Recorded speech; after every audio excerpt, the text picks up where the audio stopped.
राधे राधे भक्तों।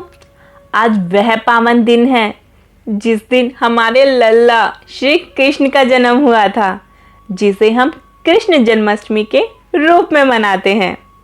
यह त्योहार आनंद, भक्ति और प्रेम फैलाने का है। कृष्ण जन्माष्टमी हिंदू धर्म का एक अत्यंत पावन और आनंदमय पर्व है, जिसे पूरे देश में भक्ति भाव और उल्लास के साथ मनाया जाता है। भाद्रपद मास के कृष्ण पक्ष की अष्टमी तिथि को भगवान विष्णु के 8वें अवतार श्री कृष्ण का जन्म हुआ था। इस शुभ अवसर पर जगत के पालनहार भगवान कृष्ण का जन्म उत्सव मनाया जाता है। इस दिन श्री कृष्ण के बाल रूप की लड्डू गोपाल की पूजा अर्चना की जाती है और व्रत भी रखा जाता है। भगवान श्री कृष्ण का नाम सुनते ही हर कोई उनके दिव्य रूप और अद्भुत लीला को याद करता है।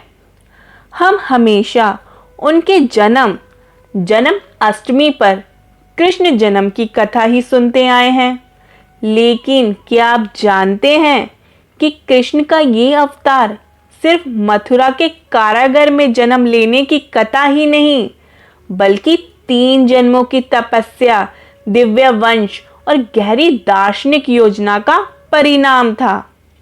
आज हम द पैराडाइज ऑन अर्थ में जानेंगे वह कम ज्ञात तथ्य है जो आपकी हृदय को छू लेंगे। भगवान श्री कृष्ण का जन्म देवकी और वासुदेव के पूर्ण जन्म की तपस्या से जुड़ा है। ये कथा शुरू होती है एक वरदान से। श्रीमद् भागवत के दशम स्कंद में वर्णन आता है जब माता देवकी और वासुदेव का पहला जन्म हुआ।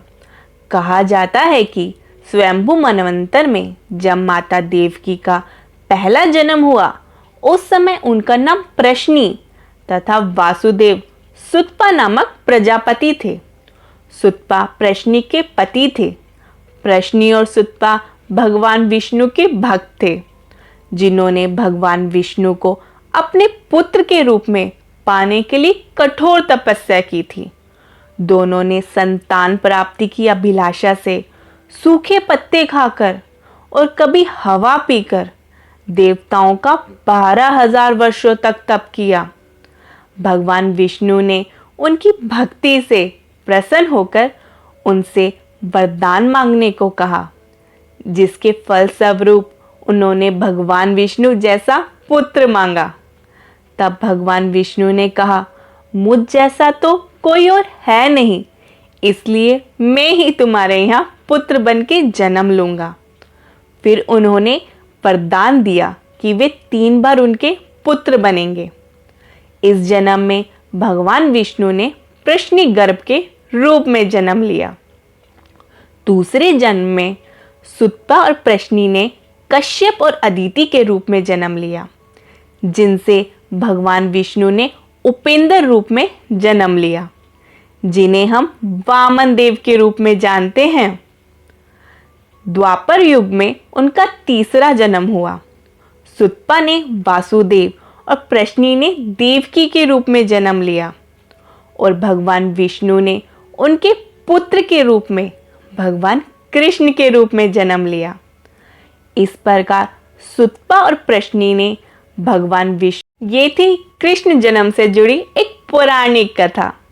हम हर साल कृष्ण जन्माष्टमी बड़े हर्षोल्लास से मनाते हैं। उनके लिए भोग बनाते हैं, उन्हें सुंदर सुंदर वस्त्र पहनाते हैं। लेकिन आपने कभी ये सोचा है कि उनके जन्म का क्या कारण था? वे मनुष्य जाति को अपने जन्म से क्या संदेश देना चाहते थे?